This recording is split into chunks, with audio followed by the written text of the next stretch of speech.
High নিউজে আপনাদেরকে স্বাগত। আমি রিক, শুরু করছি নিউজ টুডে। সবার আগে চোখ রাখবো হেডলাইন্সে।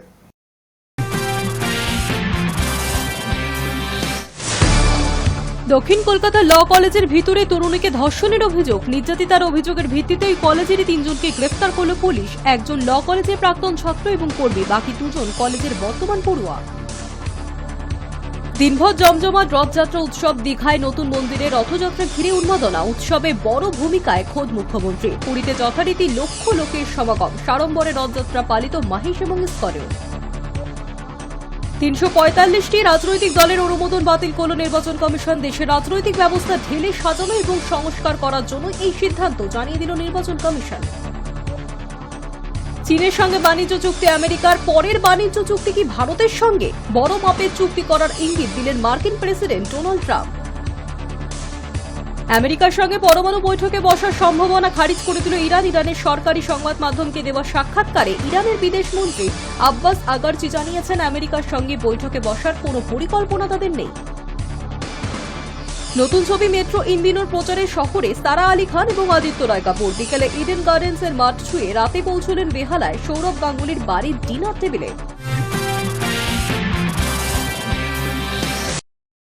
দীর্ঘ অপেক্ষার অবসান। পুরীর আদলে তৈরি দীঘার জগন্নাথ মন্দিরে শুক্রবার রথযাত্রা উৎসব হল। প্রথমবার দীঘায় অনুষ্ঠিত হল রথযাত্রা। সকাল থেকেই মেঘলা আকাশ, সাথে হালকা বৃষ্টি দীঘায়, কিন্তু তাতে ভক্তদের উৎসাহে কোনো ভাটা নেই। কারণ শুক্রবার রথযাত্রা। প্রথমবার দীঘায় অনুষ্ঠিত রথযাত্রা উৎসব। ঐতিহাসিক সন্ধিক্ষণের সাক্ষী সৈকত শহর। সমুদ্রের কলরব, রঙিন আলোয় সাজা রাস্তা আর চন্দনের গন্ধ নিয়ে শুক্রবার প্রথমবার আয়োজিত জগন্নাথ দেবের রথযাত্রা উৎসব দীঘায়। সকাল থেকেই পরিকল্পনা মাফিক শুরু পূজা অর্চনা। মন্দিরের 1 নম্বর গেটের কাছে বৃহস্পতিবার রাতেই রাখা হয়েছে সুসজ্জিত 3টি রথ। নন্দীঘোষ জগন্নাথ দেবের, তালধ্বজ বলরাম দেবের এবং দর্পদলন সুভদ্রা দেবীর। বৃহস্পতিবার দুপুর থেকেই দীঘায় পুণ্যার্থীদের ঢল নেমেছে। প্রশাসনের হিসেব সংখ্যাটা ছাড়িয়ে যেতে পারে 2 লক্ষেরও বেশি। মুখ্যমন্ত্রী মমতা বন্দ্যোপাধ্যায় নিজে উপস্থিত থেকে রথযাত্রার সূচি ও নিরাপত্তা খতিয়ে দেখেছেন। সাধারণ মানুষের জন্য গোটা যাত্রাপথে বাঁশের ব্যারিকেড তৈরি করা হয়েছে। ভক্তরা ব্যারিকেডের মধ্যে থেকেই স্পর্শ করতে পারবেন রথের রশি, বাসুকি নাগ। তবে ভিড় সামলাতে রাস্তায় সরাসরি নামতে অনুমতি নেই, জানিয়েছেন মুখ্যমন্ত্রী।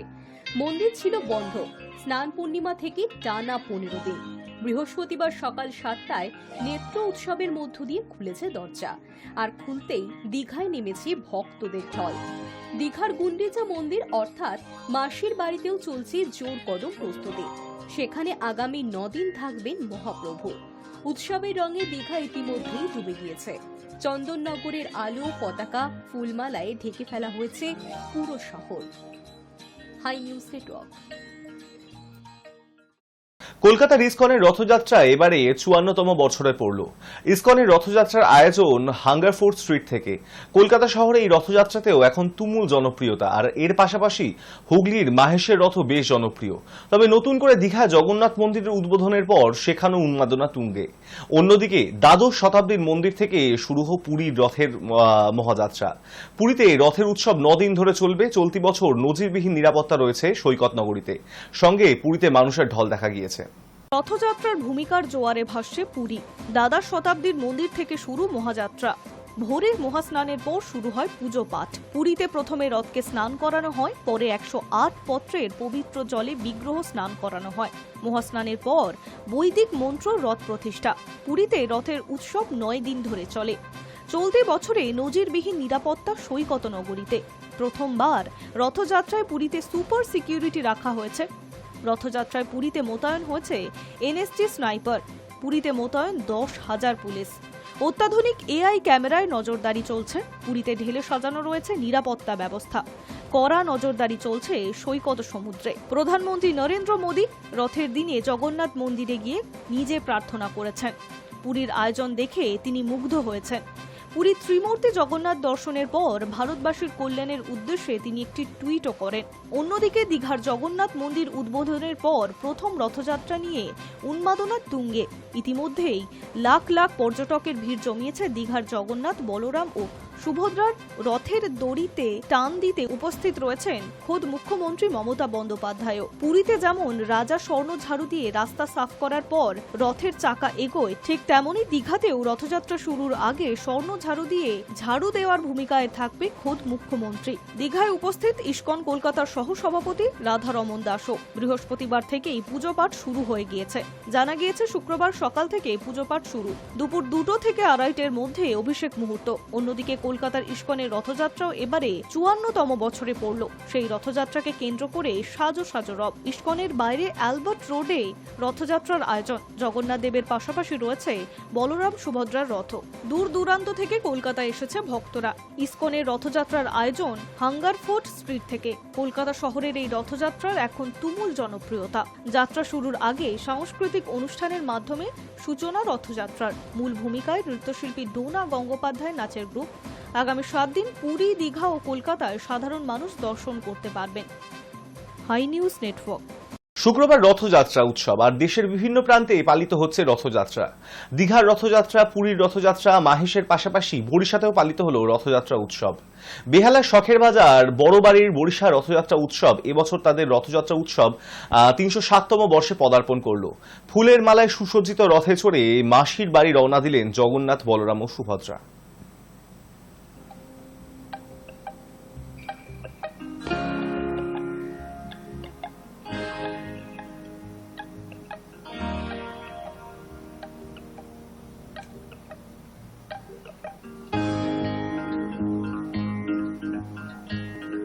প্রধানমন্ত্রী নরেন্দ্র মোদী রথের দিন জগন্নাথ মন্দিরে প্রার্থনা করেছেন। পুরীর মানুষের আয়োজন দেখে মুগ্ধ হয়েছেন তিনি। পুরীতে ত্রিমূর্তি ভগবান বলরাম, দেবী সুভদ্রা এবং ভগবান জগন্নাথের দর্শনের পর মোদী টুইট করে একটি জানান, জগন্নাথ মন্দির শুধু মন্দির নয়, ভারতের একটি উন্নয়ন ক্ষেত্র এবং প্রতিটি ভারতীয়র মঙ্গলের জন্য প্রার্থনা করেছি। শুক্রবার প্রধানমন্ত্রীর সঙ্গে ছিলেন পুরোহিত এবং স্থানীয় বিজেপি নেতারা।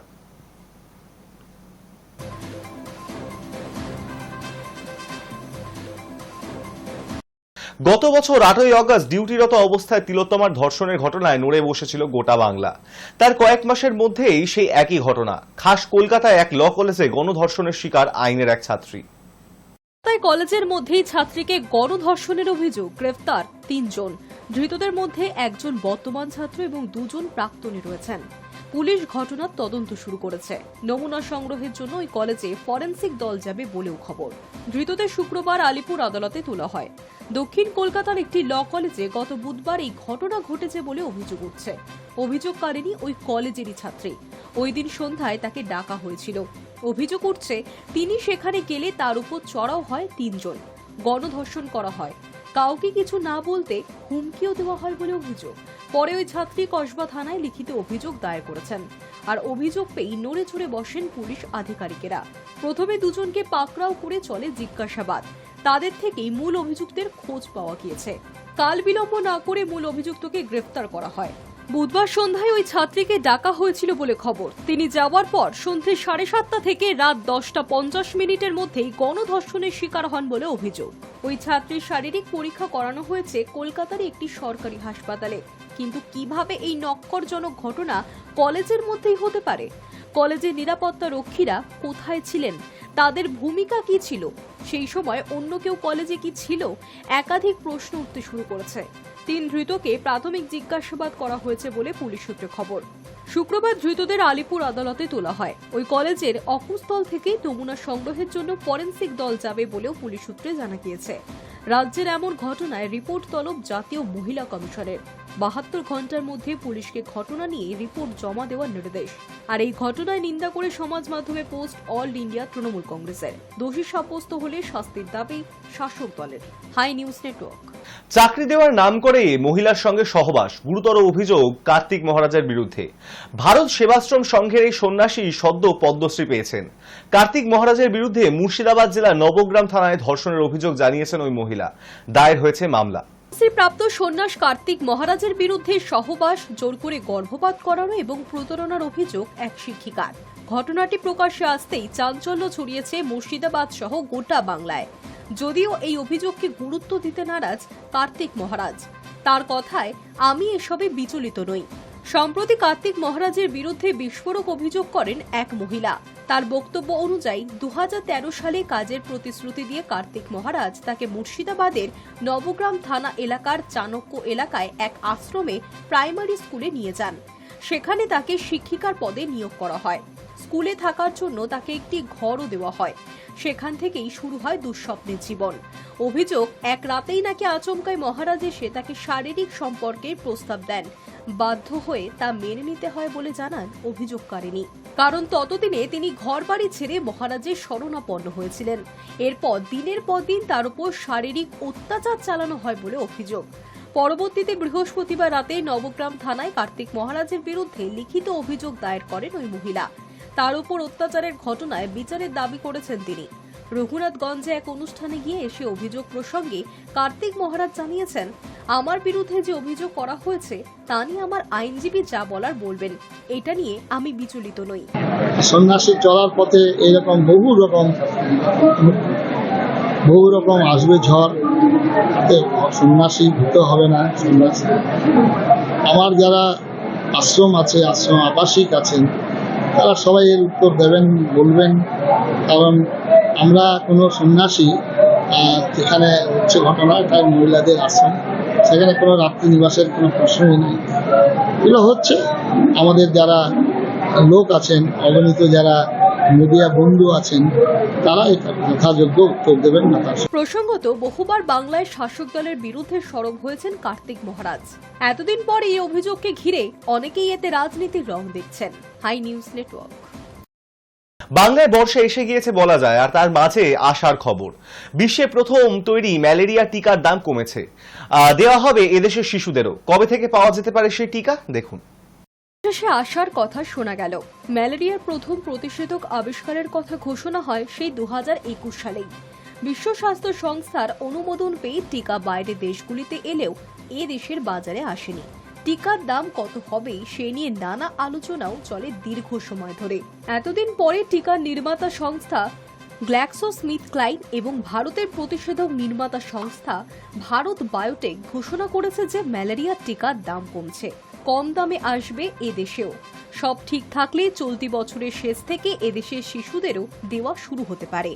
হুয়ের দেওয়া পরিসংখ্যান জানাচ্ছে ফি বছর বিশ্বজুড়ে 10 থেকে 30 লক্ষ মানুষের মৃত্যু হয়েছে ম্যালেরিয়াতে। বর্ষার সময় আসছে, ম্যালেরিয়ার উৎপাত শুরু হবে এদেশেও। জেলায় জেলায় প্রতি বছরই ম্যালেরিয়ায় আক্রান্ত হয়ে মৃত্যুর খবর পাওয়া যায়। যদিও 2000 থেকে 2019 সালের মধ্যে ভারতে ম্যালেরিয়ার মৃত্যুর হার অনেক কমেছে, তবে রোগ নির্মূল করা যায়নি। জমা জল, জায়গায় জায়গায় জমে থাকা আবর্জনা স্তূপ, অস্বাস্থ্যকর পরিবেশে মশার বংশবৃদ্ধি হয়েই চলেছে।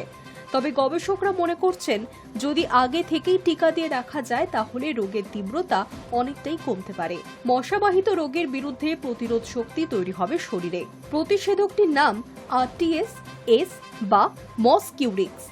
ব্রিটিশ ওষুধ সংস্থা গ্ল্যাক্সোস্মিথক্লাইনের বানানো ম্যালেরিয়ার এই টিকা 6 সপ্তাহ থেকে 17 মাসের শিশুদের দেওয়া যাবে বলে খবর। এই টিকা লিভারের সংক্রমণও রুখতে পারবে বলে দাবি। ম্যালেরিয়ার এই টিকা প্রথম বানানো হয়েছিল আজ থেকে 34 বছর আগে, কিন্তু সেই টিকাকে এতদিন হু স্বীকৃতি দিতে রাজি হয়নি। 2019 সালে হুয়ের তত্ত্বাবধানে আফ্রিকার দেশগুলিতে শিশুদের এই টিকা দিয়ে সাফল্য পাওয়ার পর 2021 সালে হু টিকাটিকে অনুমোদন দেয়। এদেশে প্রতিষেধকটি তৈরি এবং বিক্রির দায়িত্ব ভারত বায়োটেকের। তারা জানিয়েছে 400 টাকারও কম দামে এদেশে টিকাটি বিক্রি করা হবে। তবে শিশুদের কোন বয়স থেকে দেওয়া হবে, কাদের দেওয়া যাবে না, সেই নিয়ে সরকারি কোনো তথ্য এখনো অবধি পাওয়া যায়নি। শুধু টিকাতেই ম্যালেরিয়ার মতো সংক্রমণকে রুখে দেওয়া যাবে তা নয়, যে কোনো সংক্রমণ ঠেকাতে টিকাকরণ অন্যতম বড় হাতিয়ার ঠিকই, তবে মশা নিধন, পরিবেশ পরিচ্ছন্ন রাখা, মশারির ব্যবহার, রোগ ধরা পড়লে চিকিৎসকের পরামর্শ মতো ওষুধ খাওয়া, এই সমস্ত কিছু জরুরি বলেই মত চিকিৎসকদের। Hi news. দেশ জুড়ে উঠেছে ভুয়ো ভোটার তালিকায় নাম তোলার নয়া প্রক্রিয়া নিয়ে বিতর্কের ঝড়। আর এর মাঝে এবার 345টি রাজনৈতিক দলের অনুমোদন বাতিল করল নির্বাচন কমিশন। তবে এগুলির কোনোটি প্রথম সারির দল নয়, এর সবগুলি অস্বীকৃত রাজনৈতিক দল। দেশ জুড়ে এই ধরনের প্রায় 2800 অস্বীকৃত রাজনৈতিক দল রয়েছে, যারা অনুমোদন পাওয়ার প্রয়োজনীয় শর্তাবলী পূরণ করেনি। তাদের মধ্যে এদিন 345টি দলের অনুমোদন বাতিল করা হলো। তবে হঠাৎ এভাবে অনুমোদন বাতিলের সিদ্ধান্ত প্রসঙ্গে কমিশনের বক্তব্য, দেশে রাজনৈতিক ব্যবস্থা ঢেলে সাজানো ও সংস্কার করার জন্যই এই সিদ্ধান্ত নেওয়া হয়েছে।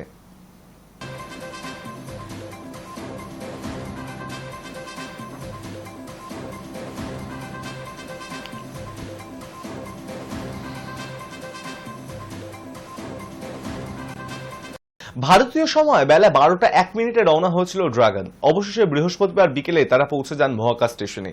এরপরই মুখ্যমন্ত্রী মমতা বন্দ্যোপাধ্যায় সোশ্যাল মিডিয়ায় লেখেন, আমাদের মহাকাশচারী গ্রুপ ক্যাপ্টেন শুভাংশু শুক্লা এবং দলের সদস্যদের অ্যাক্সিয়াম 4 মিশনের অংশ হয়ে আন্তর্জাতিক মহাকাশ স্টেশনে নিরাপদে পৌঁছতে দেখে আমি সত্যি রোমাঞ্চিত। সকলকে, বিশেষ করে আমাদের শুভাংশুকে আন্তরিক অভিনন্দন জানাই। ভারতীয় সময়ে বেলা 12টা 1 মিনিটে রওনা হয়েছিল ড্রাগনের। 28 ঘন্টা শেষে বৃহস্পতিবার বিকেল 4টে ডকিং প্রক্রিয়া সম্পূর্ণ হতেই তৈরি হল ইতিহাস। আন্তর্জাতিক স্পেস স্টেশনে পৌঁছালেন অ্যাক্সিয়াম মিশন 4 এর সদস্যরা, যাদের মধ্যে অন্যতম গ্রুপ ক্যাপ্টেন শুভাংশু শুক্লা। এই প্রথম কোনো ভারতীয় এমন কৃতিত্ব অর্জন করলেন। তাকে অভিনন্দন জানালেন বাংলার মুখ্যমন্ত্রী মমতা বন্দ্যোপাধ্যায়। এক স্যান্ডেলে তিনি লিখলেন, তোমার যাত্রা সত্যিই আমাদের সকলকে গর্বিত করেছে। বুধবার বেলা ঠিক 12টা বেজে 1 মিনিটে শুভাংশুকে নিয়ে অন্তরিক্ষে পাড়ি দেয় অ্যাক্সিয়াম 4। এই অভিযান ঘিরে ভারতীয়দের আগ্রহ তুঙ্গে। সকলেরই নজর শুভাংশুদের মহাকাশের দিনরাত্রি কেমন কাটবে তা নিয়ে। অবশেষে বৃহস্পতিবার বিকেলে তারা পৌঁছে যান মহাকাশ স্টেশনে। এরপরই মমতা লেখেন, আমাদের মহাকাশচারী গ্রুপ ক্যাপ্টেন শুভাংশু শুক্লা এবং দলের সদস্যদের অ্যাক্সিয়াম মিশন 4 এর অংশ হয়ে আন্তর্জাতিক মহাকাশ স্টেশনে নিরাপদে পৌঁছাতে দেখে আমরা সত্যিই রোমাঞ্চিত। সকলকে, বিশেষ করে আমাদের শুভাংশুকে আন্তরিক অভিনন্দন। আইএসএসে প্রথম ভারতীয় হওয়ার এক অবিশ্বাস্য অর্জন। তার মিশন কেবল ব্যক্তিগত অর্জন নয়, বরং ভারতের মহাকাশ বিজ্ঞান প্রচেষ্টার এক স্মরণীয় পদক্ষেপ, যা আমাদের অবস্থানকে আরও দৃঢ় করেছে মহাকাশ গবেষক দেশ হিসেবে। অভিনন্দন শুভাংশু, আবারও তোমার যাত্রা সত্যি আমাদের সকলকে গর্বিত করেছে। জয় হিন্দ। স্পেস এক্সের তৈরি ড্রাগন মহাকাশযানে চেপেই আমেরিকার ফ্লোরিডা থেকে আন্তর্জাতিক মহাকাশ কেন্দ্রের উদ্দেশ্যে রওনা দেন শুভাংশু সহ 4 মহাকাশচারী। প্রথমে ঠিক ছিল 25শে মে অভিযান শুরু হবে, কিন্তু তা পিছিয়ে 8ই জুন হয়। এরপর থেকে বারবার পিছিয়েছে যাত্রার তারিখ। শেষবার দিন ধার্য হয়েছিল 22শে জুন, তাও পিছিয়ে যায়। অবশেষে বুধবার আসে সেই মাহেন্দ্রক্ষণ। বৃহস্পতিবার আন্তর্জাতিক মহাকাশ স্টেশনে পৌঁছানোর মুহূর্তেই তৈরি হলো অন্য ইতিহাস। আগামী 14 দিন তারা মহাকাশে কেমন কাটান সেই দিকেই চোখ থাকবে সকলেরই। High news network. আহমেদাবাদে বিমান দুর্ঘটনায় যারা প্রিয়জনকে হারিয়েছেন তাদের পাশে দাঁড়াতে ওয়েলফেয়ার ট্রাস্ট তৈরি করেছে টাটা সন্স। এর জন্য প্রাথমিক বরাদ্দ করা হয়েছে 500 কোটি টাকা। এর আগে মুম্বাই হামলার সময়ও তাজ হোটেল জঙ্গি হামলায় মৃতদের পাশে দাঁড়াতেও এমন একটি ট্রাস্ট তৈরি করেছিল টাটা গ্রুপ। দেশের ইতিহাসে গত 1 দশকের অন্যতম ভয়াবহ বিমান দুর্ঘটনার প্রেক্ষিতে ক্ষতিগ্রস্ত পরিবারগুলোর পাশে দাঁড়াতে বড়সড় পদক্ষেপ নিতে চলেছে এয়ার ইন্ডিয়ার মূল মালিক টাটা সন্স। সংস্থাটি ঘোষণা করেছে AI-171 নামে একটি ওয়েলফেয়ার ট্রাস্ট বা কল্যাণ তহবিল গঠন করা হবে, যার জন্য টাটা সন্স 500 কোটি টাকা বরাদ্দ করবে। এই তহবিল মূলত সেই সব পরিবারদের সাহায্যের জন্য গঠিত হবে যারা সম্প্রতি এয়ার ইন্ডিয়ার AI-171 বিমান দুর্ঘটনায় প্রিয়জনকে হারিয়েছেন। বিশ্বস্ত সূত্রে জানা গেছে, টাটা সন্সের মূল অংশীদার টাটা ট্রাস্টেরও সমপরিমাণ অর্থ এই তহবিলে দান করার সম্ভাবনা রয়েছে। এ পর্যন্ত দুর্ঘটনায় অন্তত 250 জনের বেশি মানুষের মৃত্যু হয়েছে। এর মধ্যে 241 জন ছিলেন বিমানে এবং 19 জন মেডিকেল হোস্টেলে। এর আগে টাটা সন্স ও এয়ার ইন্ডিয়া যৌথভাবে মৃতদের পরিবারকে 1 কোটি টাকার আর্থিক ক্ষতিপূরণ ঘোষণা করেছিল। বর্তমানে এয়ার ইন্ডিয়ার প্রায় 74% মালিকানা রয়েছে টাটা সন্সের। সিঙ্গাপুর এয়ারলাইন্সের রয়েছে প্রায় 25% অংশীদারিত্ব এবং বাকি 1% রয়েছে কর্মচারী ট্রাস্টের হাতে। বৃহস্পতিবার একটি জরুরি বোর্ড মিটিংয়ে এই কল্যাণ তহবিল গঠনের সিদ্ধান্ত সর্বসম্মতিক্রমে গ্রহণ করা হয়। এই তহবিল সরকারি স্বীকৃতিপ্রাপ্ত জনহিতৈষী সংস্থা হিসেবে নিবন্ধিত হবে। তহবিল পরিচালনার জন্য গঠিত হবে একটি ট্রাস্টি বোর্ড, যার নেতৃত্বে থাকবেন টাটা সন্স ও এয়ার ইন্ডিয়ার চেয়ারম্যান এন চন্দ্রশেখরন। বোর্ডে টাটার বাইরের সদস্যদের অন্তর্ভুক্ত করার পরিকল্পনা রয়েছে। এই উদ্যোগ অনেকটা 26/11 মুম্বাই হামলার পর ইন্ডিয়ান হোটেলস বা তাজ গ্রুপের প্রতিক্রিয়ার মতন। সেই সময় তাজ পাবলিক সার্ভিস ওয়েলফেয়ার ট্রাস্ট গঠন করে নিহত, আহত ও ক্ষতিগ্রস্ত কর্মী ও তাদের পরিবারের পাশে দাঁড়িয়েছিল। পরবর্তীকালে সেই তহবিল কাজ করেছে বিশেষভাবে সক্ষম সেনা, স্বাস্থ্যকর্মী ও পরিযায়ী শ্রমিকদের সাথেও। আহমেদাবাদ বিমান দুর্ঘটনার জেরে আন্তর্জাতিকভাবে ক্ষতিপূরণের দাবিও ব্যাপক হতে চলেছে। বিশেষজ্ঞদের মতে বিমানে থাকা 50 জনের বেশি বিদেশি যাত্রীর কারণে বিমার দায়ভার প্রায় $350 মিলিয়ন ছাড়িয়ে যেতে পারে এবং মোট ক্ষতিপূরণের দাবি পৌঁছতে পারে $475 মিলিয়ন। High news network. সীমান্তে শান্তি বজায় রাখতে চীনকে 4 দফা প্রস্তাব দিল ভারত। চীনা প্রতিরক্ষা মন্ত্রী অ্যাডমিরাল ডং জনের সঙ্গে বৈঠকে এই প্রস্তাব দেন ভারতের প্রতিরক্ষা মন্ত্রী রাজনাথ সিং। দীর্ঘমেয়াদী শান্তি বজায় রাখতে চীনা প্রতিরক্ষা মন্ত্রী অ্যাডমিরাল ডং জনের সঙ্গে বৈঠকে বসেন ভারতের প্রতিরক্ষা মন্ত্রী রাজনাথ সিং। সেখানেই সীমান্তে শান্তি বজায় রাখা নিয়ে দীর্ঘ আলোচনা হয় দুপক্ষের। সূত্রের খবর, দীর্ঘমেয়াদী শান্তি বজায় রাখতে 4টি প্রস্তাব দেওয়া হয়েছে বেজিংকে। এসসিও সামিট চলাকালীনই বৈঠকে বসেছেন দুই মন্ত্রী। এই প্রস্তাবগুলি হল, প্রথমত, গত বছর সেনা সরানোর পরিকল্পনা বহাল রাখতে হবে। দ্বিতীয়ত, সীমান্তের দুই প্রান্তে শান্তি বজায় রাখা যেন দুই দেশের ভৌগোলিক সীমারেখায় কোনো পরিবর্তন না হয়। এছাড়াও দুই দেশের মতবিরোধ মেটাতে বিশেষ প্রতিনিধিদের দায়িত্ব দিতে হবে।